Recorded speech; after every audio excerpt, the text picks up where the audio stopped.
Hey guys, tonight we descend into a world few ever truly see.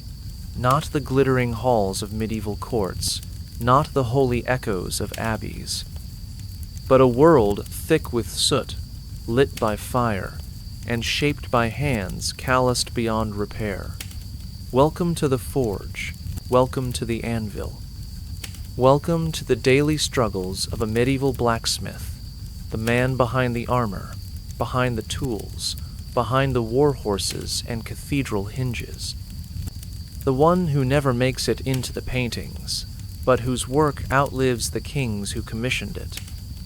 Before we step deeper into the smoke and iron, take a moment if your eyes haven't grown too heavy already to like this video and subscribe. Only if what I do here feels right to you, if it helps, if it reaches you. And let me know in the comments where you're listening from and what time it is. There's something oddly grounding about knowing someone in another part of the world is drifting off beside you, soothed by the same sound, the same story, the same slow unraveling of forgotten lives. Now, turn down the lights. Let the hum of your fan or the hush of the night outside take over. Let your limbs sink into whatever you're lying on. Maybe you've had a hard day. Maybe you've been carrying more than you showed. So tonight, let that weight melt not all at once, but slowly, like steel softening over a low, even flame. You are no longer here, you are elsewhere.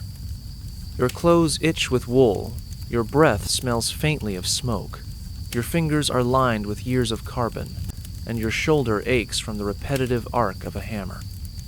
It's cold outside, but the forge keeps you warm. Not comfort warm, survival warm. You live where the heat lives, where time is counted by bellows and burns, not bells or candles. And every sound that surrounds you, the hiss of steam, the clang of metal, the groan of wooden beams expanding in the heat, reminds you that nothing beautiful ever comes without pressure. Tonight, we're going to follow him, the man no one thanks, the man who shapes every hinge and sword and plow and gate but is never invited to the table that eats the food his tools carve from the earth. And as you drift, gently, into sleep, you'll walk beside him not as a stranger, not as a spectator, but as someone who knows what it means to carry heat in your chest and dust in your lungs. What it means to endure in silence. What it means to build without being remembered. So lie back, breathe deep, and step into the smoke. When skin stuck to metal, the forgotten burns of routine haste. There's a moment brief, brutal, unforgettable, when the flesh meets the iron, not by intent, but by rhythm's betrayal. It doesn't always happen in drama. Sometimes it's mid-sentence. Sometimes mid-breath. Your hand reaches faster than your eyes, faster than your mind, and the metal is hotter than you thought, or maybe you've just forgotten how much pain can hide behind a dull glow. The contact is instant, the bond immediate, and the searing hiss that follows is not loud, but devastating. It's not a scream, it's a whisper of ruin, and it lingers in the air like guilt. You don't pull away at first. You've learned better. Ripping back only deepens the wound, takes more with it. Instead, you freeze, locked between impulse and consequence, counting the breath between injury and endurance. When you finally do withdraw, the skin sometimes follows, peeled off in perfect, tragic symmetry.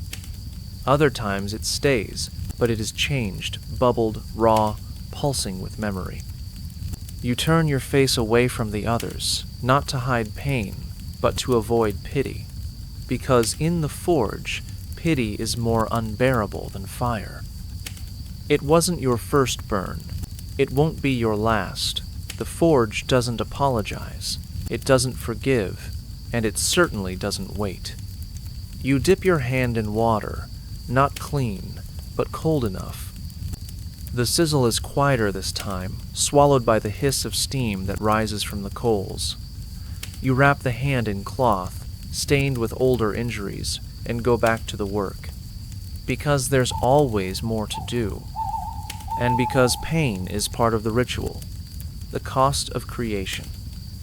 By night it throbs, not like a wound, but like a secret, pulsing under the surface, a rhythm you didn't ask for, but now carry with you.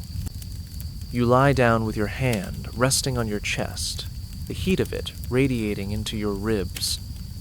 You think of the blade you were shaping, or the hinge, or the horseshoe already forgotten by those who requested it, still vivid in your flesh. No one will know the price you paid. No one will see the patch of skin that won't return to normal. They'll use what you made. They'll thank the knight who swings the sword, the farmer who tills the field, the builder who hangs the door. But they won't thank you. And that's the rule of the forge. You serve without name. You shape without credit. And when your hand heals or doesn't, you keep going. Because the metal doesn't stop. The orders don't slow. And the world is built by men who burn and don't flinch. Still, there are worse sounds than the hiss of skin on steel, like the silence that falls when the bellows stop breathing. So let's move toward that, slowly, and hear what happens when the lungs of the forge go still. The song of the bellows, why blacksmiths hated silence. There was a rhythm to everything in the forge, not the kind of rhythm that made music, but one that held the world together by sheer repetition. The hiss of the flames, the hiss of sweat as it hit metal, the hiss of breath through grit teeth, and above all, the steady, sighing song of the bellows. You didn't think of it as music, not at first, but over time, it became something like a lullaby. Not because it soothed you, but because it told you the fire was alive. The forge had breath, and the bellows were its lungs. When they moved, everything else made sense. The heat stayed steady, the iron stayed willing, and your hands, raw and half-burned, kept working. It was maternal in a strange, uncomfortable way, the kind of care that hurts, but keeps you alive. But then, sometimes it stopped. A pause, a creak, and then nothing. Silence. And that was worse than pain, worse than hunger, worse than the burns that never healed right. Because silence meant the fire was dying, and when the fire died, everything else followed. It wasn't just about heat. It was about failure, delay, disappointment. The master's glance that said more than any curse could. You could almost hear it behind you. What happened to the air? The answer, of course, was that you forgot to breathe for the forge. You let it choke, and now it would let you fall behind. So you learned to love the noise. That soft, insistent groan of the bellows became your heartbeat. You craved it. It was the difference between hope and humiliation. Even at night, long after the fire had gone to sleep, you'd hear it in your head, a phantom whisper reminding you of what waited tomorrow. And sometimes, just sometimes, you woke up wondering if the world had gone too quiet. But don't worry, there was always something else to fill your lungs. Like coal, lots and lots of coal. The coal that entered the lungs without asking. You never really noticed the first breath. It came disguised as steam, as heat, as the familiar scent of labor. But the second breath burned a little, and the third, well, the third made you cough. Quietly, of course. You didn't want anyone to hear. Not because coughing was shameful, but because it meant you were paying attention to the wrong thing. You were supposed to focus on the metal, on the timing, on the sparks, not on your throat. And yet, over time, it became impossible to ignore. Every breath carried a bite, the kind that scraped the inside of your chest and left traces behind. Tiny specks of soot, black and stubborn, settling into lungs like unwanted tenants who refused to leave. You'd lie down at night and feel it, a weight that wasn't quite physical, but wasn't imaginary either. The pillow beneath your head would show streaks of gray by morning, not from your hair, but from your breath. It wasn't dramatic. It didn't kill you quickly. It simply stayed, lurking. A slow erosion of the voice, of the comfort, of the silence. The elders coughed more. Not the barking kind, but the soft, dry, rhythmic kind that hinted at something deeper, something permanent. They never mentioned it, maybe because they didn't want to scare you. Or maybe because they'd forgotten what clean air even felt like.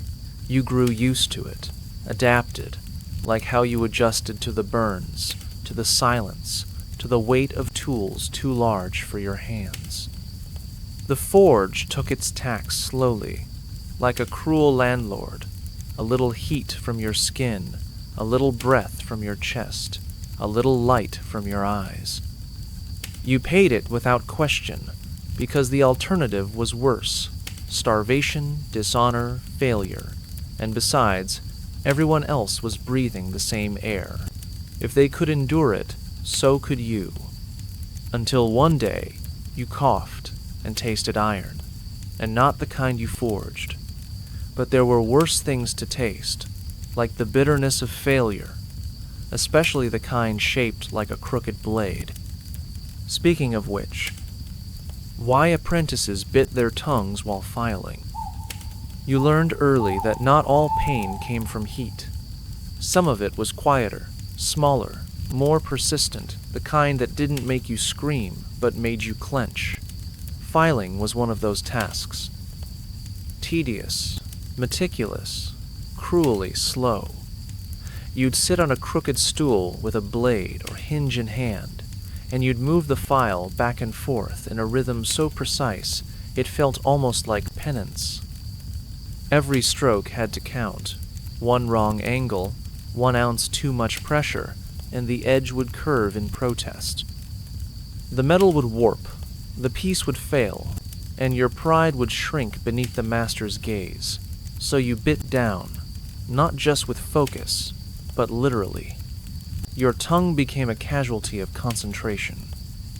The first time it happened, you barely noticed. A tiny nip, a trickle of blood you swallowed without flinching. But then it happened again, and again. Filing wasn't about strength, it was about control. It was about silence, repetition, and tension that never left your shoulders. You didn't realize how tightly your jaw clenched until the end of the day, when your molars ached and your tongue throbbed. Some apprentices developed tiny welts along the edges of their mouths, like invisible badges of shame. Others simply stopped speaking altogether, their mouths sore, their teeth sensitive, their pride wounded. But they kept filing, because stopping meant explaining, and failure had no acceptable vocabulary. Even the most seasoned blacksmiths had their scars, not from war or heroism, but from edges misjudged and tongues bitten at the wrong second.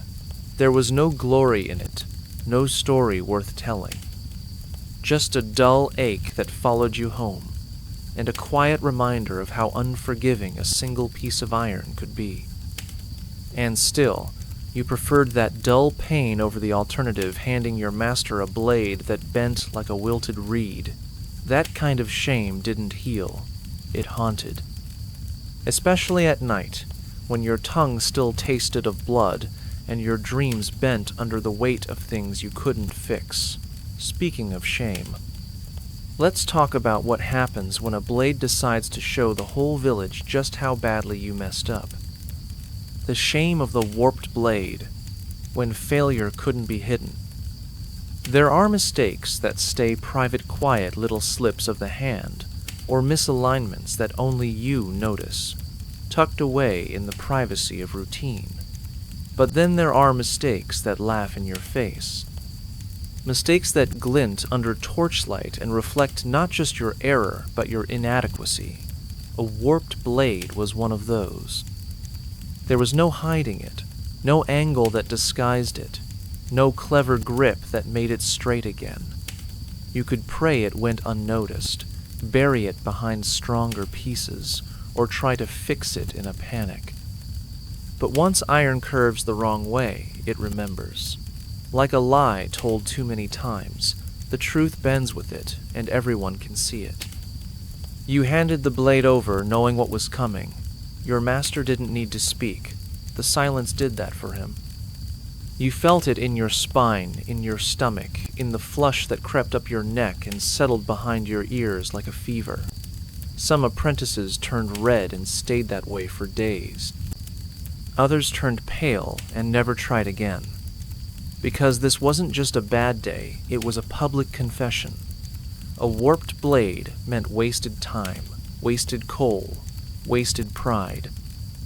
Worse still, it meant the piece couldn't be used. A knight wouldn't carry it. A farmer wouldn't trust it. It was shame made solid. Shame with a hilt and a sharp edge pointing right at your reputation.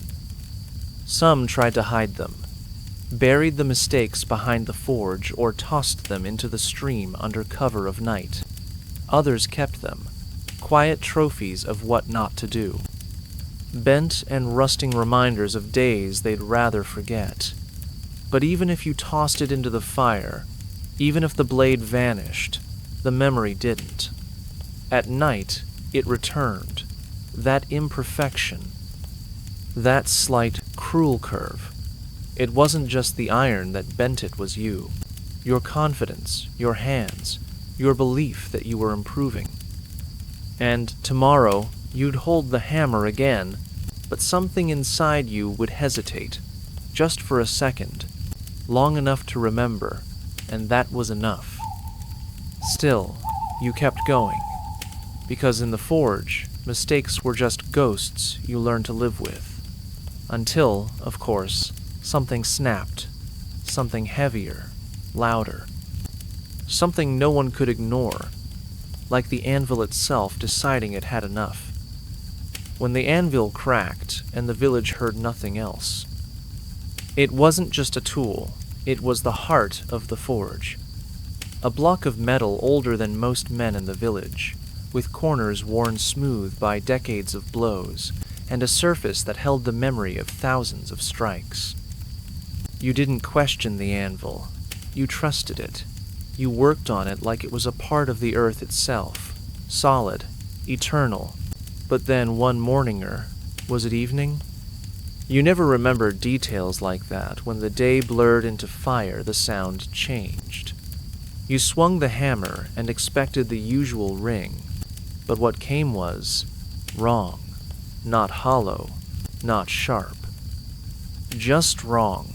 Then came the crack, a single, brutal shudder that echoed through the forge like a scream muffled in iron, and suddenly, everything stopped. There's a silence that follows something breaking, not the silence of peace or of rest, but the heavy, suffocating quiet of something important dying. No one spoke, no one moved. The master stood there, hands limp, eyes not angry, but stunned. Apprentices stared as if the sky had caved in, because it had, in its own way. The forge without an anvil wasn't a forge, it was just a hot room filled with useless strength. For days, the work ceased. The coals cooled. The air lost its urgency. The tools hung in place like forgotten limbs, and the blacksmith walked the village like a man unanchored. Not quite grieving, but not whole either. You saw it in how he held his hands. Not clenched, not shaking, just idle. The muscles still remembered the weight of the hammer, still twitched at phantom strikes. But there was nowhere to land them. The nights grew longer. Sleep didn't come easily, not without that familiar fatigue, that earned exhaustion that only real work could provide. So he lay awake, hands motionless, heart restless, waiting for the sound that no longer came.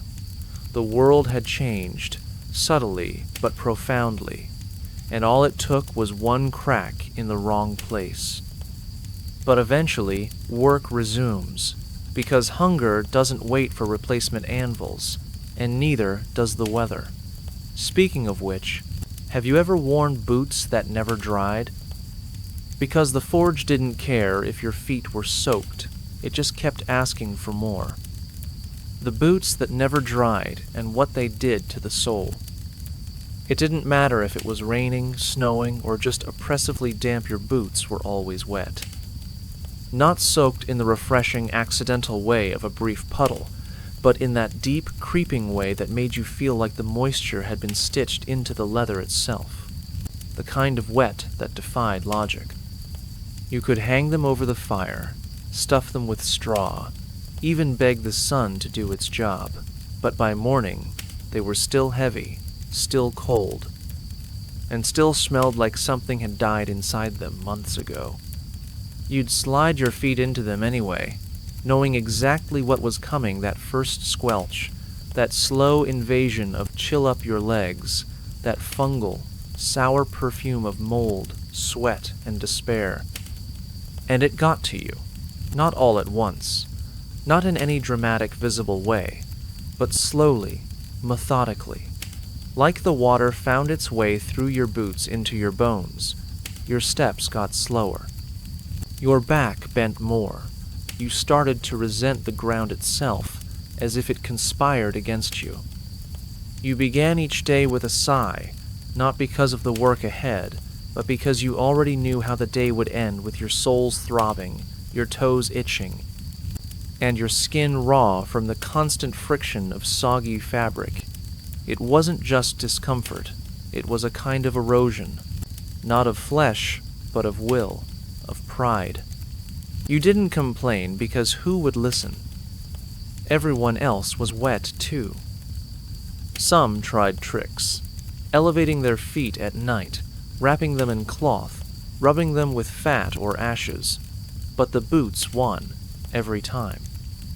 They won with their silence, their persistence, their quiet, damp defiance of every effort. And over time, you stopped trying. You accepted the wet as part of the job, as inevitable as soot under your nails or burns on your arms. But it left its mark, not just on your feet, but on your soul. You learned to walk without feeling, to move without complaint, to endure without acknowledgement, because in the forge, no one asked why you limped. They just assumed it was your turn. Still, for all that you carried outside, some wounds you kept hidden, not out of shame, but out of something older, the need to appear stronger than you felt. And for that, there was soot. Dark, forgiving, and always within reach. What was hidden under the soot? The burns they didn't show. Soot had a way of covering more than just skin. It crept into every crease, every scar, every little shame you wished would stay unseen. And for many apprentices, it became more than dirt. It was a disguise, a defense, a shield. You learned quickly that not every burn could be confessed. The big ones, the obvious ones, those were impossible to hide. But the small ones, the blisters on your knuckles, the raw patches on your wrists, the cuts that bled just enough to sting, but not enough to matter, those could be buried. Not with bandages, but with soot. You'd take a handful and press it to the wound like it was medicine, patting it down like powder, pretending it wasn't there. You weren't hiding out of vanity. This wasn't about fear of ugliness. It was about survival. Weakness, or even the appearance of it, had a price. A slip, a flinch, a wince at the wrong moment could mark you as unreliable. slow, not ready, and that meant less trust, fewer chances, more yelling. So you smiled through it. You joked even, but underneath the jokes were bandages stained with iron-black fingerprints and wounds that never got time to breathe. You learned to ignore the stinging, to bite the inside of your cheek instead of crying out, to scrape off the pus quietly before the master walked by.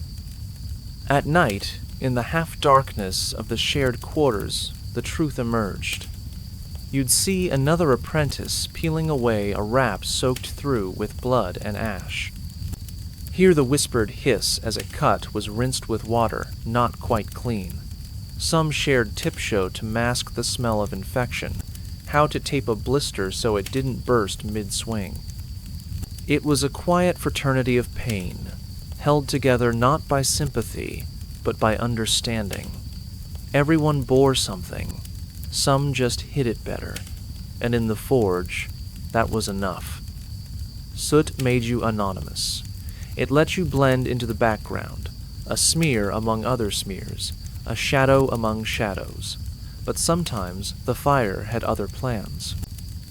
On bad days, it refused to burn, and no amount of hiding could protect you from that kind of failure. Why the fire went out on bad days? There were days when the forge simply refused to breathe. You'd wake up before the sun, fingers still swollen from the day before, and something in the air would already feel wrong. It was heavier, wetter. The kind of air that stuck to your skin like guilt. You'd prepare everything, arrange the coal, dry the wood, ready the bellows, and strike the flint with the same rhythm, the same ritual. And still, nothing. A flicker, a sigh, then smoke, then stillness. The fire didn't want to live that day. And you understood, in the deepest, most unspeakable part of yourself, because neither did you. It wasn't just about technique. You knew how to light a fire.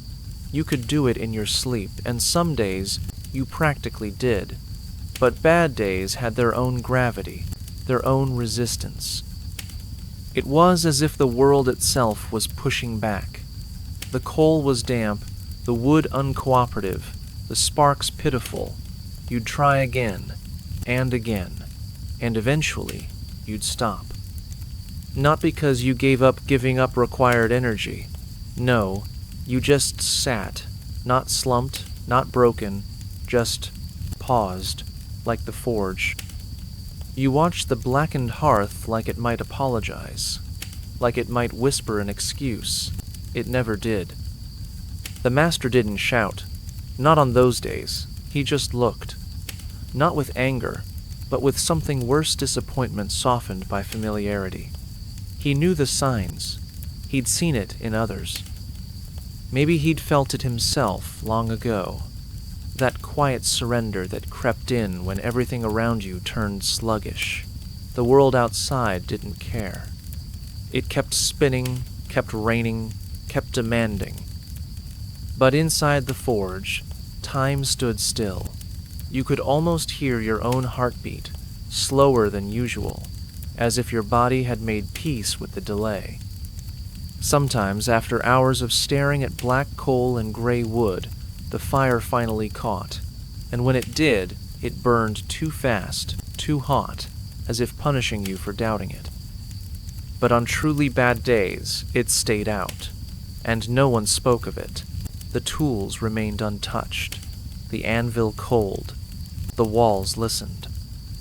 You walked home with smoke on your clothes, but no work behind you, and lay down with that same stillness curling in your chest. Failure, you realized, wasn't always loud.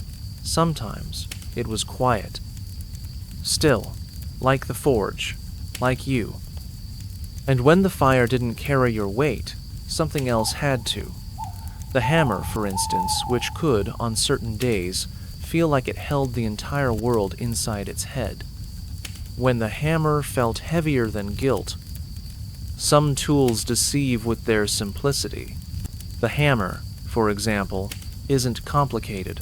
A handle, a head, a bit of weight, nothing mysterious, nothing you couldn't name or explain. And yet, there were days when it became something else entirely. You'd pick it up expecting the usual resistance, the dependable heft, but instead, it pulled at your arm like sorrow made solid.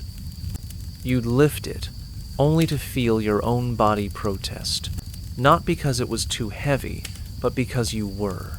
Your spirit, your breath, even your thoughts all dense, all reluctant. And still, you lifted, because the metal didn't care how you felt. The forge didn't pause for your moods. The fire burned the same, whether your soul did or not. Each swing became a negotiation. Your wrist begged for mercy, your shoulder whispered betrayal, and your spine reminded you of every mistake you hadn't quite forgotten. You brought the hammer down not with purpose, but with endurance. The clang echoed differently on those days, not sharper, not louder, just emptier. Like it was striking not just the iron, but something buried beneath it. You told yourself it would pass, that maybe tomorrow your arms would feel like yours again. But the truth was, the weight didn't live in the hammer, it lived in you, and some days you carried more than metal. By the time night arrived, your hands were numb, not from use, but from trying to convince yourself that the pain meant progress, that soreness was proof of value, that maybe, just maybe, the ache in your body would silence the ache in your chest. But it didn't. You collapsed into bed, not out of relief, but because gravity had finally won. You didn't sleep. Not truly. You hovered in that space between dreams and obligation, where your fingers twitched and your mind replayed the day in fragments of sparks and stumbles. And yet, within that ache, a strange peace sometimes lingered. Not satisfaction, but stillness, like you had given everything you had, even if it wasn't enough. And as the forge cooled and your grip loosened, you found solace not in the silence, but in the sound that followed. A hiss, a whisper, the voice of iron meeting water. And for a fleeting moment, everything made sense. The soft sound of iron cooling, and why it calmed them. It always came at the end after the swing, after the strike, after the sparks had danced their chaotic ballet and faded into embers. The moment the glowing iron met the water, the world shrank into a single sound. Not loud, not sharp, but a soft, sustained hiss like the forge exhaling, like the day sighing out of your muscles. You watched the steam rise, twisting like ghostly ribbons above the barrel, and in that moment, nothing else mattered. The hiss was more than a noise. It was permission. Permission to pause. To breathe. To let go of the tension that had been wrapped so tightly around your spine you forgot it wasn't part of your skeleton. The others pretended it didn't affect them, that it was just part of the job. But you knew better. You could see it in the way their shoulders dropped just slightly when it happened. The way their grip loosened. The way they watched the steam like it was telling them something they couldn't quite articulate. It was the only part of the forge that felt gentle. The hammer demanded. The anvil endured. The fire consumed. But the cooling? It forgave. It accepted the red-hot fury of the day and whispered it into stillness. No judgment, no hesitation, just release. You lingered near the water longer than necessary, not out of laziness, but because it was the only place where the noise in your head seemed to quiet. The sound lived on, echoing in your thoughts even as you walked home, soot clinging to your sleeves, and the ghost of heat still trapped in your bones. You lay in bed with that hiss still in your ears, soft, constant, maternal, a lullaby not sung, but steamed, and sometimes that was enough. That sound carried you through the night like a promise that tomorrow would begin again, no matter how much you had broken today. But for some, that quiet moment of peace was fragile. One wrong shape, one poor fit, one botched detail, and everything shattered, especially when the mistake wasn't just felt, but seen. Like a horseshoe that never fit, and a boy who never forgave himself. The boy who forged a horseshoe that never fit and never tried again. He was young, too young to carry that much weight in his hands, but old enough to know what failure looked like. And he cared far more than he should have, perhaps. He measured twice, maybe 3 times, held the iron to the hoof, and stared with a kind of anxious concentration that leaves your shoulders sore for hours after. His fingers were blistered, his brow stained with soot that wouldn't wash off, no matter how hard he scrubbed. He filed the edges carefully, reheated it when it cooled too soon, even whispered to it once, as if kindness might make the iron behave. And when it was done, it gleamed with the faintest trace of pride. But the fit was wrong. Slightly off, just enough for the horse to stumble, for the animal to cry out, for the owner to curse loud enough that the whole yard heard it.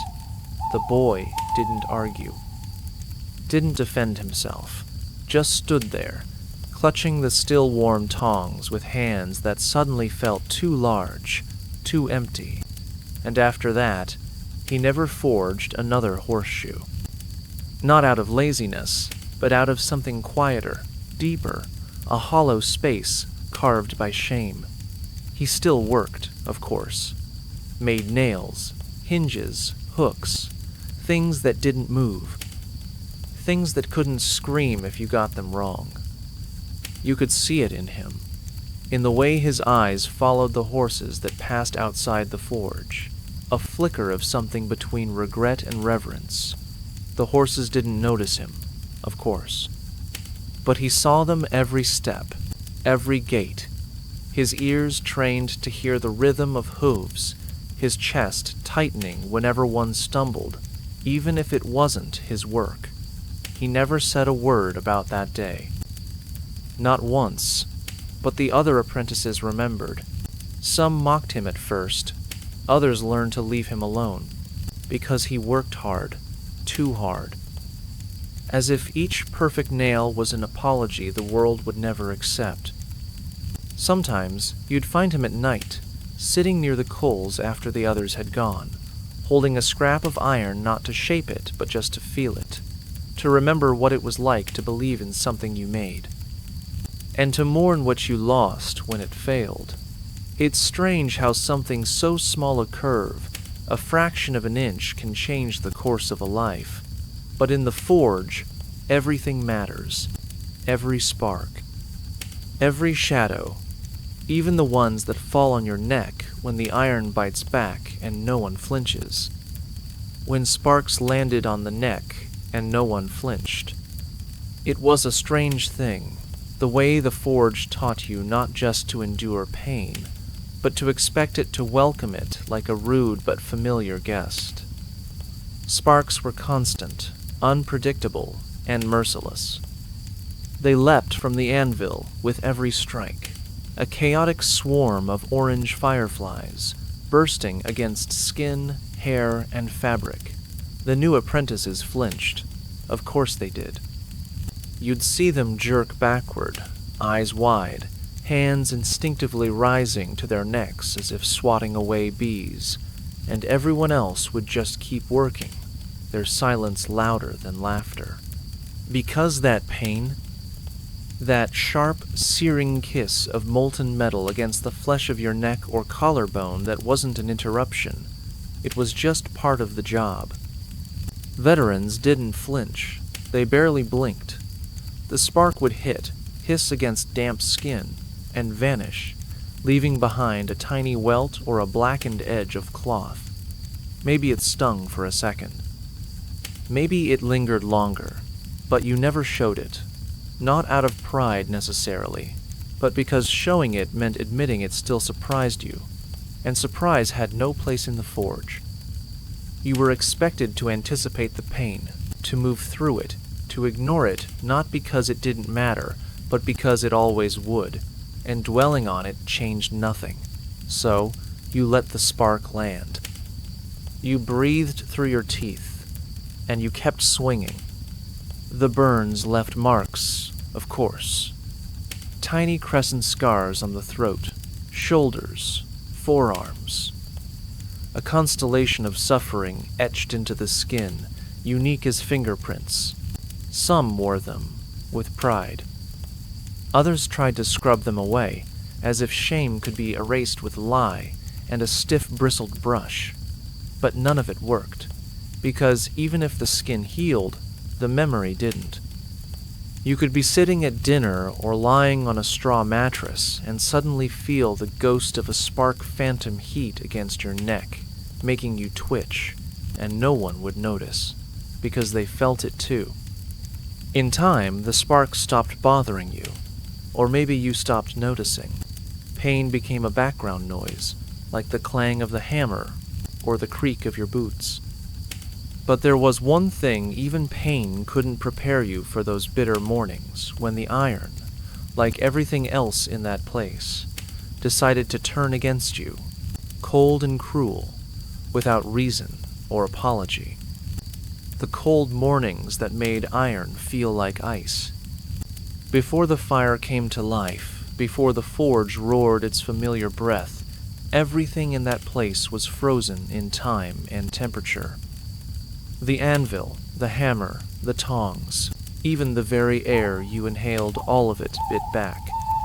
You'd step into the workshop just as the first light threatened the sky, your hands still half asleep, your breath a mist that hung like regret, and the iron.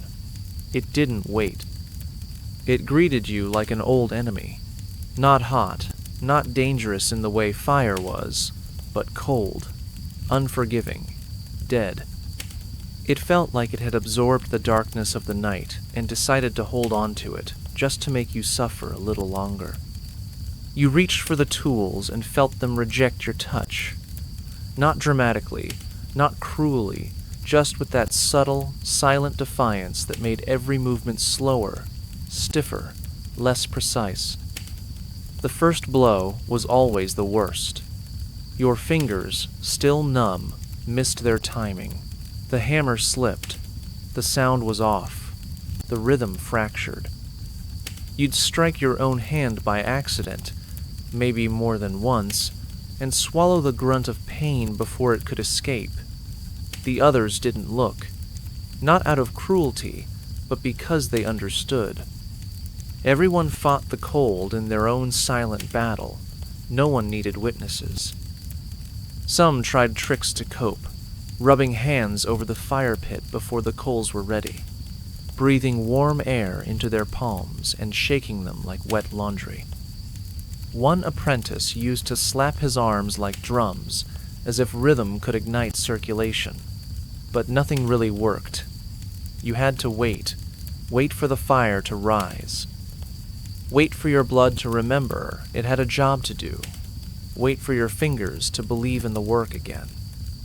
And in those early minutes, when the chill crawled under your skin and made itself at home, you questioned everything, your strength, your skill, your place in this world built from flame and fatigue. Eventually, the forge would wake up, the fire would stretch, the iron would soften, and your body would thaw with it, but the memory of that morning chill stayed. It haunted your bones like a warning that without heat, without rhythm, without motion, the forge was nothing more than a tomb of frozen metal. And you? Just another figure moving slowly through it, trying to fix something with hands that barely felt alive. But at least, you told yourself, you hadn't ruined anything yet. Because some days, all it took was a single nail, the wrong one, at the wrong angle to unravel everything. The wrong nail that ruined a whole gate. It was always the small things that betrayed you, not the grand gestures, not the flaming errors that earned a yell or a thrown tool, but the quiet, almost invisible missteps, like a nail, just one. Slightly off center, a little too long, bent the wrong way from being struck too hard or held too loose. You didn't notice at first. No one did. You fit it into the hinge of the gate, hammered it in with the same practiced rhythm, and moved on. The piece looked fine, maybe even good. You allowed yourself a flicker of pride, or at least the absence of dread. But then came the test. The farmer tried to close the gate, and it didn't line up. The hinge wobbled. The wood groaned. The latch refused to catch. The gate hung like a wounded limb. He came back furious, of course, dirt still clinging to his boots, face red not just with effort, but with humiliation. His cart had rolled the wrong way. His animals had gotten loose. He'd been embarrassed, blamed, laughed at, all because of a nail. Your nail. He didn't care about your fatigue, your long hours, your frozen hands. He wanted it fixed. And worse than his voice was the silence that followed, when the master turned to you and simply gestured toward the broken piece. You nodded, ashamed, but trying not to look ashamed. You knew how this worked. You'd fix it, replace the nail, rebuild the hinge, but nothing would undo that first mistake. It was already out there, already remembered. That night, you didn't sleep. Not because the work had drained you, though it had, but because your mind wouldn't let go. You replayed the moment again and again, searching for where you went wrong. Was it the angle, the depth?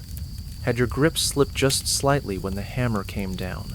The question gnawed at you, not because of the gate, but because of what it meant. You could do everything else right, and still, one nail, one moment, and suddenly, you were the apprentice who couldn't be trusted with hinges. You were the one they whispered about when discussing whose work needed checking. There was no ceremony to repair, no applause for correction. You fixed it, and the world moved on. But inside, something shifted. You became more cautious, slower, less willing to trust your own instincts, because now, every nail you held felt like it carried more than weight, it carried judgment. And while you toiled in silence, trying to reclaim your rhythm, you couldn't help but glance across the forge at another figure who worked just as hard. Someone whose hands were more precise than most, but who had to remain hidden in plain sight. The girl who sharpened tools better than any man but couldn't say so. She arrived without announcement, without ceremony, not as an apprentice, not even officially as part of the forge, just a presence in the shadows sweeping, fetching, watching. Her eyes absorbed everything, every strike, every pause, every muttered curse over a blade gone dull or a hinge gone crooked. She didn't speak much, and no one asked her to. But the tools she touched told a different story. They worked longer, cut cleaner, fit tighter. No one saw her sharpening them, not directly. They just noticed that a file left on the bench came back finer. A blade abandoned in the corner suddenly bit through oak like it hated the tree. Some thought it was the master. Others chalked it up to luck. No one suspected the girl with soot-stained sleeves and silent footsteps. She practiced at night, after the others had collapsed into sleep, too exhausted to notice the faint scrape of stone against metal from the back corner of the forge. Her hands were small, but deliberate. Every motion purposeful, precise. Her ears had memorized the pitch of a blade as it found its perfect edge. Her touch wasn't forceful, it was intimate. Like the metal was something she spoke to, something she convinced rather than commanded. She wasn't guessing, she knew. Knew the angle, the tension, the right moment to stop. But she also knew that if anyone saw her, if anyone realized who had touched their precious tools, the praise wouldn't come. Only questions. only doubt, maybe even anger. So she stayed quiet. She let others take credit. Let the master's son receive compliments on a chisel she had repaired. Let an apprentice boast about a file that hadn't worked properly in weeks until she gave it her touch. And while they basked in praise they didn't earn, she sat near the fire with hands that bore no name, no title, no acknowledgement, only skill. Quiet, aching skill. The kind that lived in muscle memory and silence. The kind you couldn't teach, only carry. You might have seen her once, staring into the coals with a look not of longing, but of quiet pride. The kind that didn't need validation, because the tools spoke for her. Because every swing that didn't falter, every blade that cut without resistance, was her signature. Hidden in plain sight, burning just as hot as any forge. And while her name was never spoken, the truth lived in every sharpened edge, and in every silence that followed, you could almost hear the tools whisper who truly shaped them. But of course, not all messages in the forge came from blades or nails. Some came from the hammer itself speaking in strikes, in rhythms, in hesitations too human to be ignored. What the hammer said when no one was talking. The forge had its own language, one that didn't need words. You didn't have to ask someone how they were doing, you just listened to their hammer. It spoke through rhythm, through hesitation, through the force behind each blow. A confident day came with steady, even strikes. A quick series of taps meant urgency, maybe pride. But when the tempo faltered, when the sound grew uneven or uncertain, you could feel that something was wrong. A heart unsteady, a mind elsewhere. The anvil absorbed more than iron. It took secrets, fears, frustrations, and sent them back out into the room as echoes that only the experienced could translate. Some people spoke loudly through their tools without even knowing it. A single, too heavy strike frustration. A triple tap followed by a long pause doubt. You could hear a bad night's sleep in the slowness of the rhythm. Hear the weight of an argument in a missed beat. And sometimes, worst of all, you heard nothing at all. Just silence, where sound was supposed to be.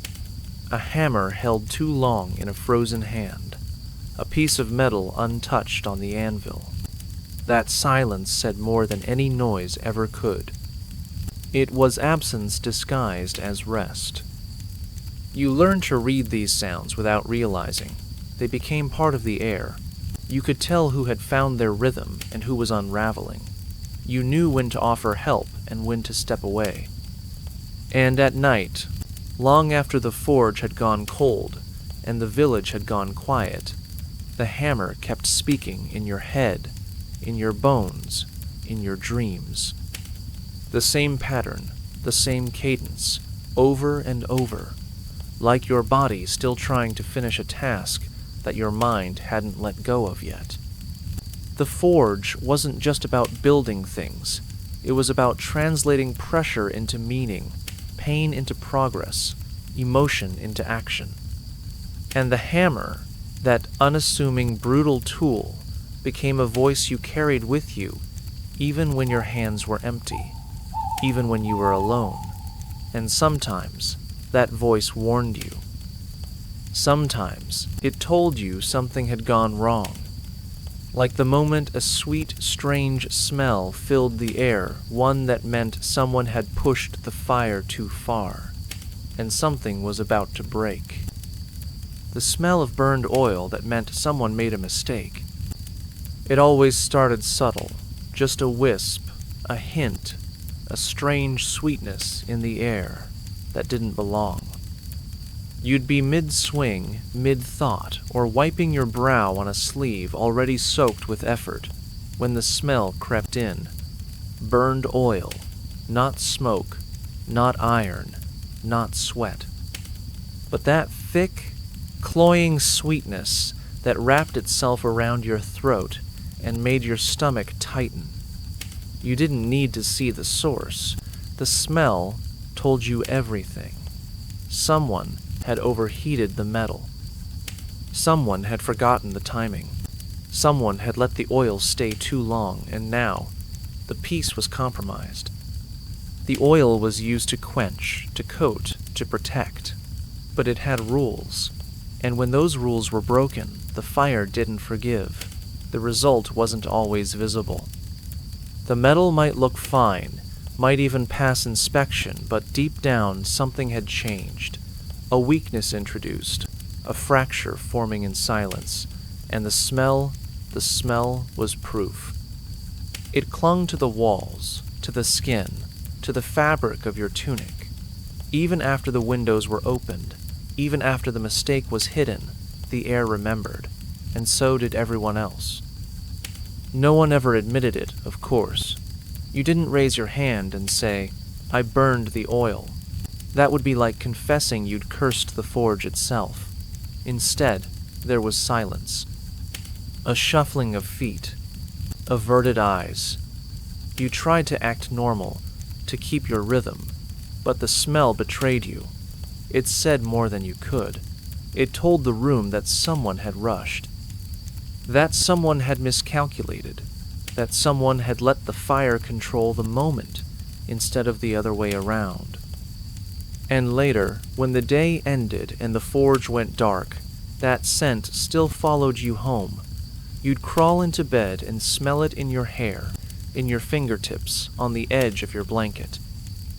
And you'd wonder, had anyone else noticed? Would it matter tomorrow, or had the fire already forgotten you? But you didn't forget, because that smell wasn't just a sign of error. It was a reminder of how thin the line was between precision and destruction, between a tool and a failure, between control and chaos.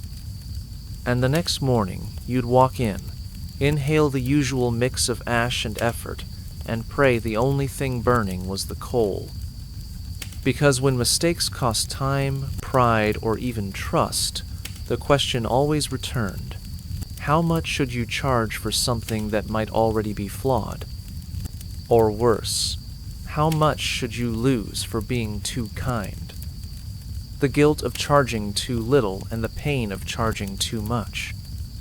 There was no formula, no fixed price list tacked to the wall of the forge.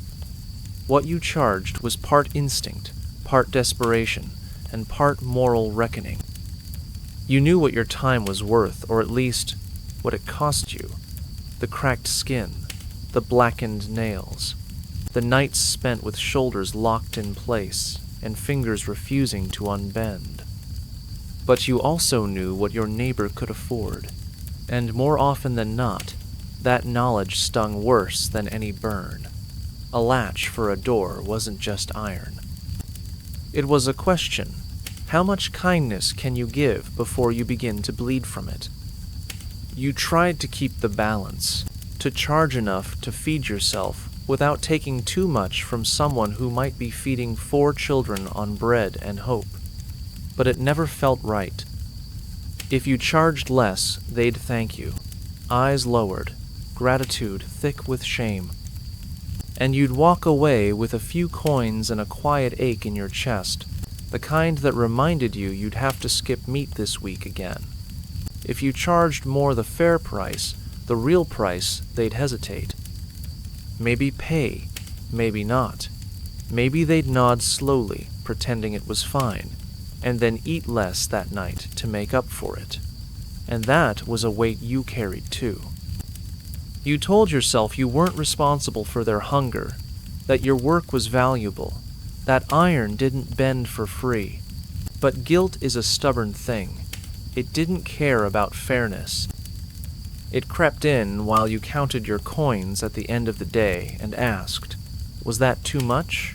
And worse, was that too little? Because either way, someone was paying too high a price. At night, while the fire slept and the tools rested, you stared at the ceiling and did the math no ledger could help you with. the math of empathy, the arithmetic of survival. And the sum was always the same: lose something, either your dignity or your comfort, either your body or your heart. And still, you open the door the next morning, ready to negotiate not just your trade, but your worth. And, speaking of doors, the one to your own forge had a hinge that screamed louder than any customer ever did, and no one dared to silence it, not even you. When the forge door creaked and no one dared to fix it, it was always there, always waiting. That shrill metallic groan that announced your entrance and exit like an accusation. The hinge of the forge door didn't just creak, it protested. Long, high, and defiant. You heard it first thing in the morning, when your body ached and your spirit was still somewhere between dream and duty. You heard it last thing at night, as you stepped out into the cold with soot in your hair and iron dust behind your ears.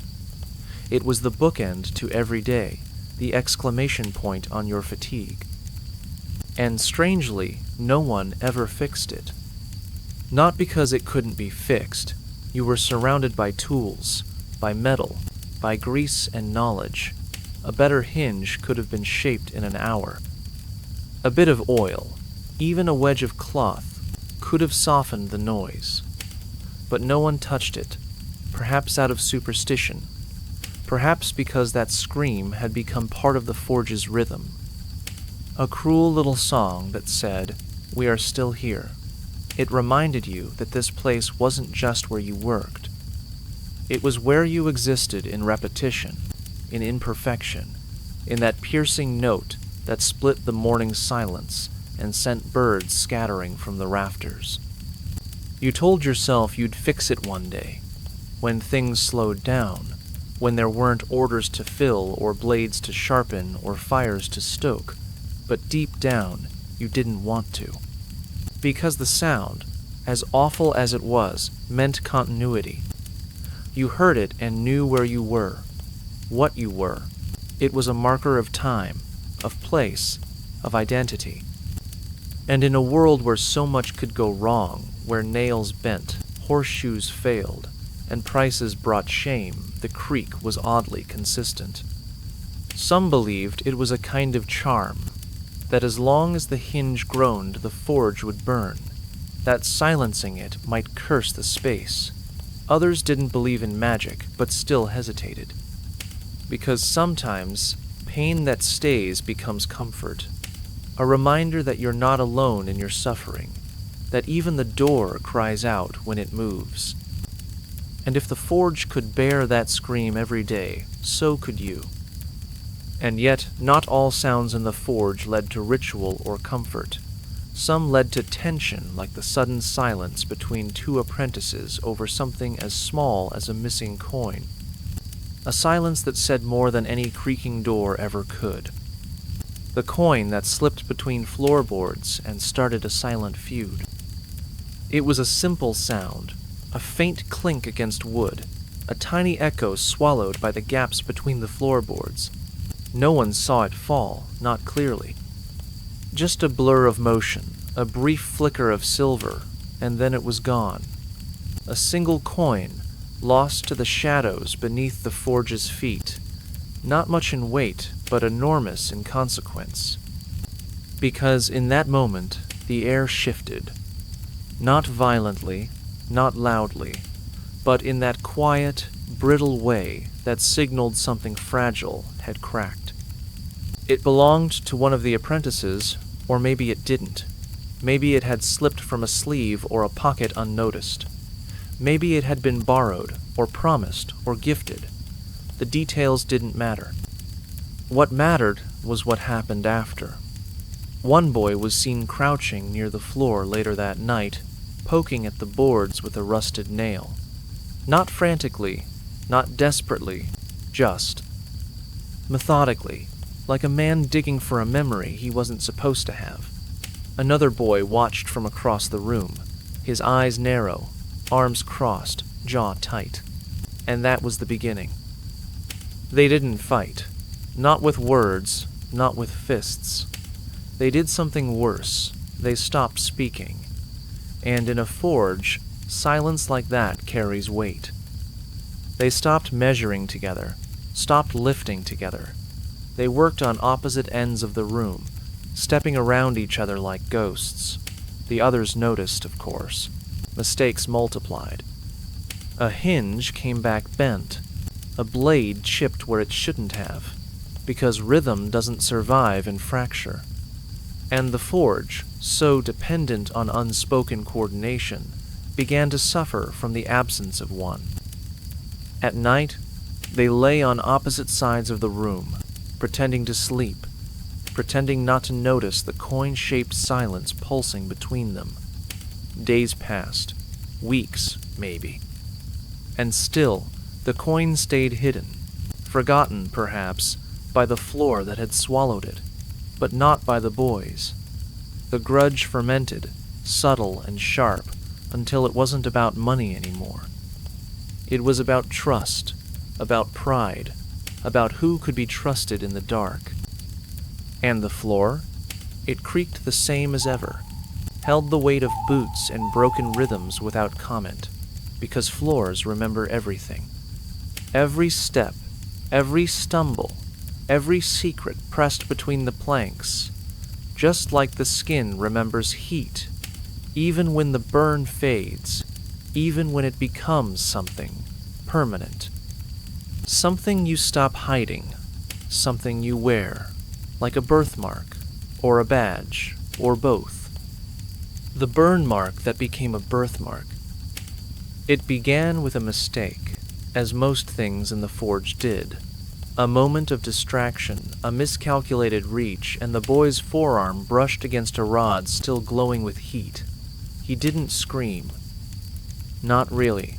More of a breathless grunt, followed by the immediate, instinctive pull of flesh from fire. But the damage had already been done. The iron left its signature, clean and precise, seared into the soft underside of his arm like a cruel artist's signature. The pain came fast, sharp, then dulled to a throb that refused to let him forget. The other apprentices winced when they saw it. Some made jokes, soft ones, nothing too sharp, but no one laughed loud, because everyone had a mark somewhere. Some just weren't as visible, but his. It stretched like a question across his skin, a strange shape, not quite a circle, not quite a line, almost a symbol, the kind of scar that, if you stared long enough, looked intentional, ancient, as if it had meaning beyond the accident. The boy decided it did. He started saying it was a sign, that the forge had chosen him, that the burn wasn't a punishment, but a mark of belonging, a story rather than a stain. And the more he repeated it, the more it became true, at least for him. He didn't hide it, rolled up his sleeves when no one else did. Let the mark bake in the sun, darken with soot, heal into something tougher than skin. Eventually, the whispers stopped. The mark stayed. And when he came of age, when his arms grew thick and his shoulders held their own against the hammer's weight, he went to the edge of the village and paid a man with ink-stained hands to trace the burn with a needle. A hammer, black and bold, etched over the scar, not to cover it, but to crown it, to make it permanent in a different way. His pain became identity, his accident a crest. He wore it like armor, and when customers came and asked who shaped their blade, their gait, their horseshoe, he'd raise that arm with a smirk that was half defiance, half pride. Because in the forge, some wounds faded, others hardened, and a rare few became something else entirely. But there were others' wounds that didn't show.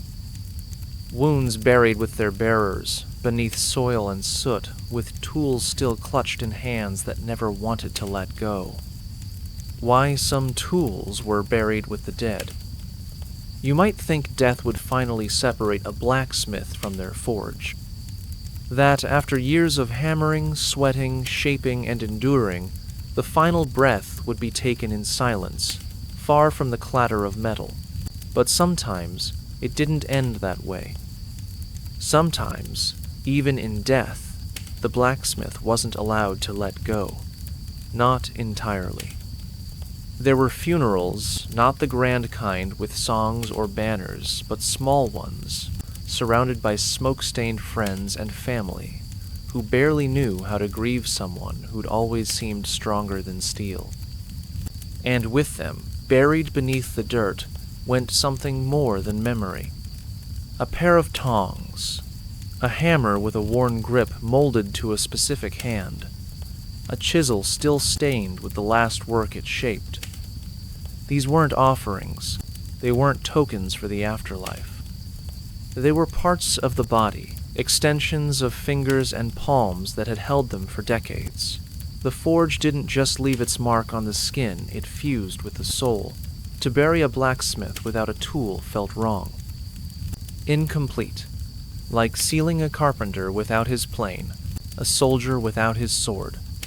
The tools didn't just represent the work, they were the work. And for many, they were the last thing they touched before the heart gave out. It wasn't superstition, it was ritual. A recognition that these tools had shaped more than iron, they had shaped lives. Gates that protected homes, horseshoes that carried travelers, blades that defended borders. Each strike had echoed beyond the forge, and burying a tool with its master was a way of acknowledging that echo, of laying it to rest. Some believed the blacksmiths held them even in the end, their fingers curved as if still preparing for one more day, one more swing, one more breath of fire. In the apprentice quarters, whispers circled about the old ones, the men who slept with their hand draped over the bench, fingers resting gently on the handle of a hammer or the shaft of a file. Not because they feared thieves, but because they feared waking up empty, disconnected, forgotten by the forge. As if death might come in the middle of the night, and, if it didn't find a tool in their grasp, assume they were no one. The living carried this quiet reverence too, and every time a tool was passed down, it came with a weight heavier than iron, because in the forge, nothing was just an object, not the fire, not the ash, and certainly not the song of a boy who used to sing to the flames until one day he stopped, and everything changed. The boy who sang to the fire, and what happened when he stopped. He wasn't the strongest in the forge, nor the fastest. His hands were still soft in places where others had grown calloused, and his swing lacked the force of age. But what he had, what made the others glance sideways, with half-smiles and raised brows, was his voice. He didn't sing loudly, not the way laborers chant to keep rhythm. His songs were quiet, almost whispers, the kind of tunes you hum when alone, when the world's asleep and only the coals are listening. They had no words, just fragments of melody carried on breath and smoke. And somehow they worked. The fire responded. It crackled differently when he sang, rose a bit higher, settled more gently into the shape of the forge's need. The bellows seemed to move more smoothly, the iron easier to temper, the apprentices quieter in their tasks, as if the boy's voice braided them all together into a single, strange harmony. No one asked him to stop. No one mocked him, because the forge, unpredictable as it was, seemed to like the music. It thrived in it, leaned into it, and so did they. Until one morning he didn't sing. He worked like always, eyes focused, hands steady, breaths even, but silent, and the fire noticed. It struggled that day. The coals sparked too early or too late. The iron resisted the hammer. The heat refused to settle, and tempers rose in its place. Blades warped, hinges cracked. The forge lost its balance. No one said it out loud, not at first, but they all looked at him, waiting, wondering, and still, he said nothing, just pressed on, lips shut, melody swallowed. No one asked why. Some feared the answer. Others believed the fire had taken something from him, and now he had nothing left to give it. Or maybe something had taken him from the fire. But his silence was a weight heavier than iron. The forge became colder, even as the flames burned hot. Apprentices worked in awkward rhythms. The bellows groaned without harmony, and each strike of the hammer felt slightly off. At night, the absence lingered, more than pain, more than hunger. The silence was sharper than any broken blade. Because once you've heard the forge sing, even in whispers, you never forget the sound, and when it stops, something in you goes quiet too. Hunger filled that silence sometimes, but not with words, with sounds. The stomach had a voice of its own in the forge, and it often sounded like something breaking, something loose, something desperate. When hunger sounded like a loose nail, it crept in slowly, the kind of ache that started as forgetfulness. You thought you'd eaten, maybe you had. A crust of bread swallowed between bellows, a bit of root vegetable scorched by the fire's edge. But it wasn't enough, and by midday, the hunger wasn't just in your stomach, it was in your bones, in your arms, in the slight tremble of your fingers as you lifted the hammer for the 100th time. You didn't talk about it, no one did. Hunger was like sweat or soot or pain, just part of the forge's price. But it made itself known. In the low, grumbling churn of your gut, a sound so deep and dissonant, it blended into the forge's natural soundtrack. Sometimes, you mistook it for a plank groaning underfoot. Sometimes, it mimicked the sound of a loose nail rattling in a gate, or a dull thud of a blade that missed its mark. You'd pause, glance around, wonder who had dropped something. But it was just you, your body protesting the absence of sustenance, your belly echoing louder than your voice. Some blacksmiths carried bits of bread in their aprons, hardened from days of heat and neglect. They chewed them slowly, more out of duty than desire. The bread was tasteless, dry as dust, and tougher than some metals, but it was food, of a sort. You learned to bite without thinking, to chew without tasting, to swallow without expectation. Others gave up entirely, relying on muscle memory and willpower to push through the fatigue. They worked as if fire alone could fuel them, as if the forge itself might provide nourishment just by proximity. But the truth was simpler, sadder. Hunger was the background noise of ambition. You were too busy to stop, too proud to ask, too numb to care. And at night, when the tools were silent and the fire low, the rumble would return with vengeance loud, aching, undeniable. It sounded like something breaking, like the foundation of your resolve shifting, cracking under pressure you refused to acknowledge. And still, you endured, because hunger didn't kill you, not right away. It just reminded you, in its own quiet, gnawing way, that you were still human, still fragile, still breakable.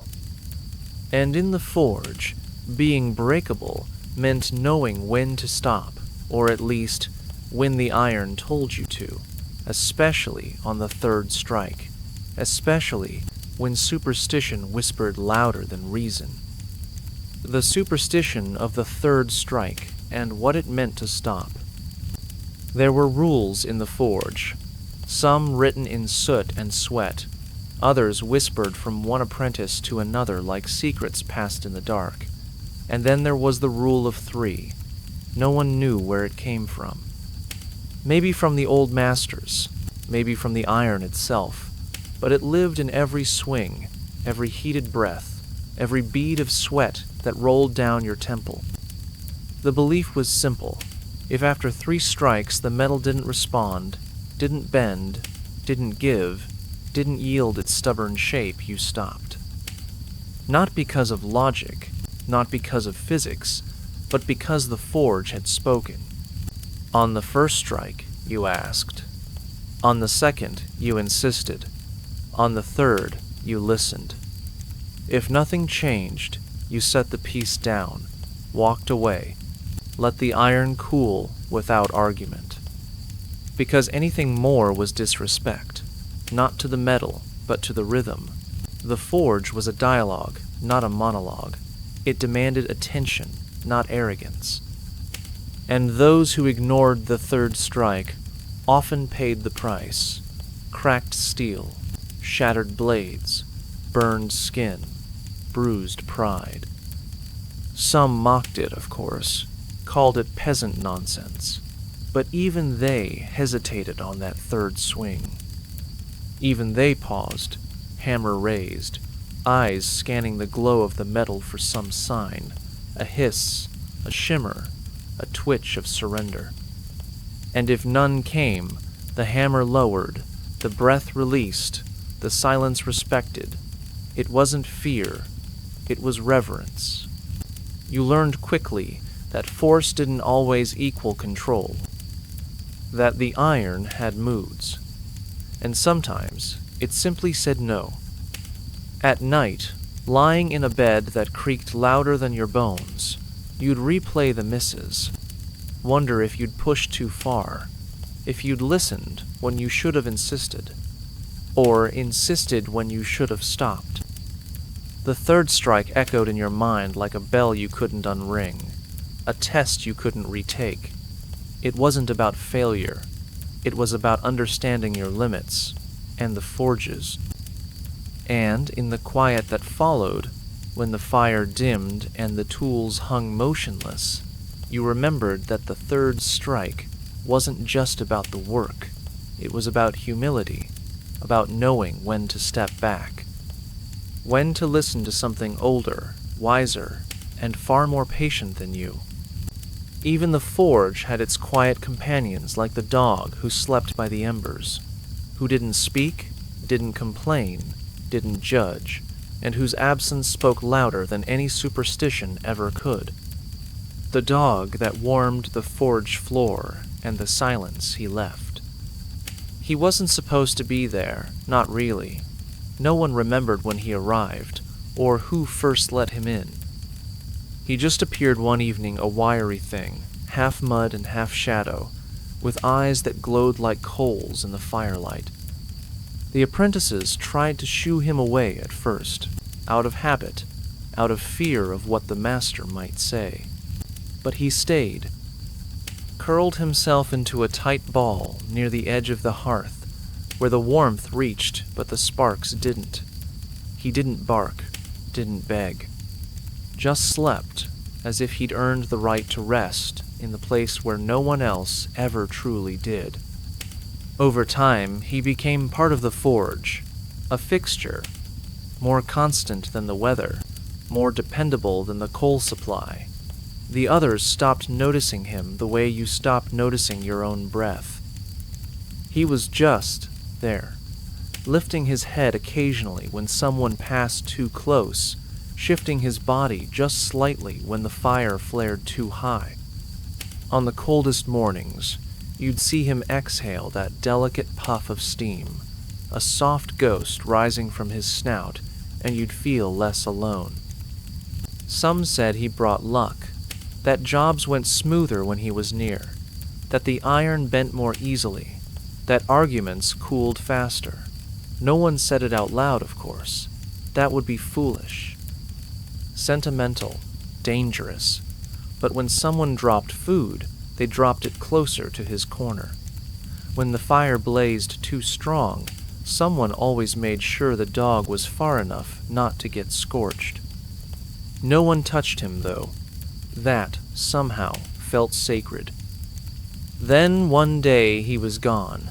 No whine, no limp, no final sigh, just an absence. His corner was cleaner than it should have been. The floor too bare, too quiet. The forge carried on because it had to, but something had shifted. A rhythm had broken. The heat still burned, the hammer still rang, but the space felt emptier, colder, like a breath had been held too long and forgotten how to exhale. At night, some threw extra wood into the fire, not for the warmth, but for the memory. Pretending he was still there, curled at the edge, dreaming of things no human would ever understand. You didn't talk about it. You just felt it in the hush between strikes, in the way your steps slowed near his old spot. And then, just as silence threatened to settle in for good, a child's voice cut through carrying soup, and something warmer still, a memory of home, of love, of pause. And even the fire stopped to listen. When a child brought soup and the forge stopped to listen. The forge was never quiet, not truly.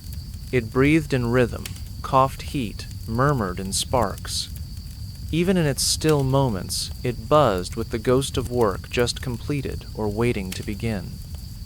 But on that particular afternoon, something shifted. A pause entered the air like a breath caught in a collective throat.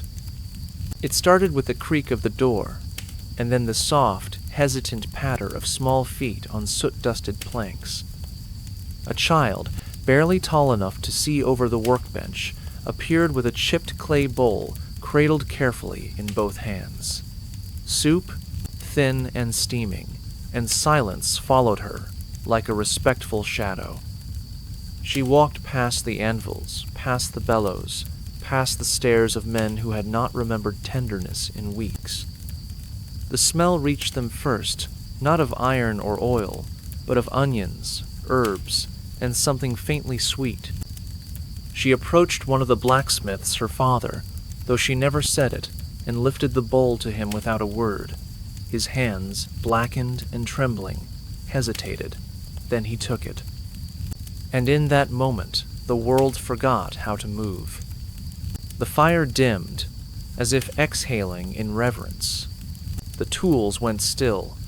No one dared strike or measure or breathe too loud. Time itself seemed to lean in. She stood there, watching him take the first sip, eyes wide with pride and innocence and something older, deeper.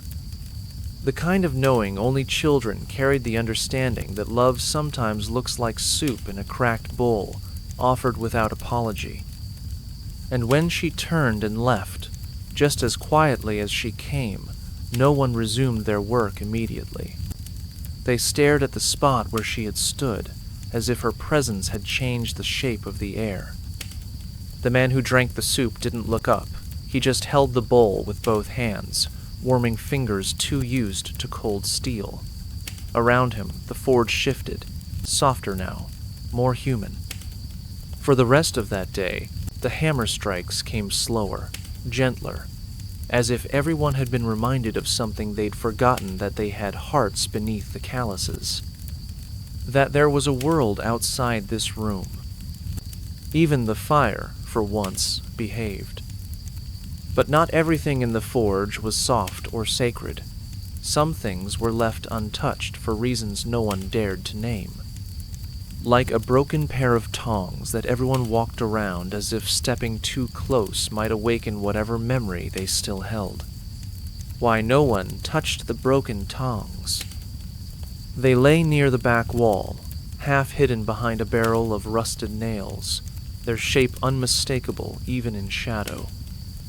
A pair of tongs snapped clean at the joint, one arm splayed outward like a limb caught mid-fall. At first glance, they looked useless, another casualty of time, pressure, or one careless strike. Tools broke all the time in the forge. They bent, cracked, wore down, until even the master stopped trying to salvage them. But this pair was different. No one touched them. Not because they couldn't be fixed. Anyone could have reforged the joint, rewrapped the handle, brought them back to service. The metal was still sound, the shape still true. But the space around them grew a kind of gravity. Apprentices stepped around the spot without realizing, swept near it, but never through it, set down coal buckets just out of reach. It wasn't policy. It was presence, a silent understanding that those tongs weren't broken, they were marked. No one could agree on the story. Some said a man died while holding them, his grip still clenched as the fire swallowed his final breath. Others believed they had once fallen at just the wrong moment, starting a chain of accidents that left more than iron shattered. A few thought they simply broke during a day too cruel to forget, and the forge, out of quiet respect, left them there as a kind of gravestone. Whatever the truth, the tongs remained untouched. Even the master never moved them. He walked past them daily, eyes flicking once, never twice, as if acknowledging them gave them power, as if forgetting was safer. At night, the apprentices whispered. They dared each other to lift them, to move them, to test the boundary. No one did. Not because they feared ghosts, but because they feared the forge itself. As if those broken tongs were a memory the fire had chosen to keep, a scar it refused to let heal. So they stayed, dust-covered, soot-kissed, sacred in their own strange way. Not a tool, not quite, not anymore, just a reminder that some things, once broken, are meant to remain as they are, and that fire, when pushed too far, burns more than just iron. Sometimes it burns the air, the benches, the walls, and leaves behind silence even louder than heat. The boy who whispered names to every blade he made.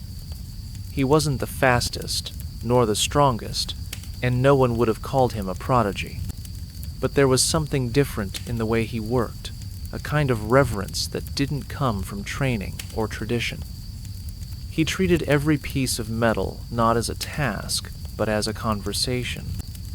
While others struck and shaped with grim precision, he paused, listened, leaned in as if the blade might whisper something first.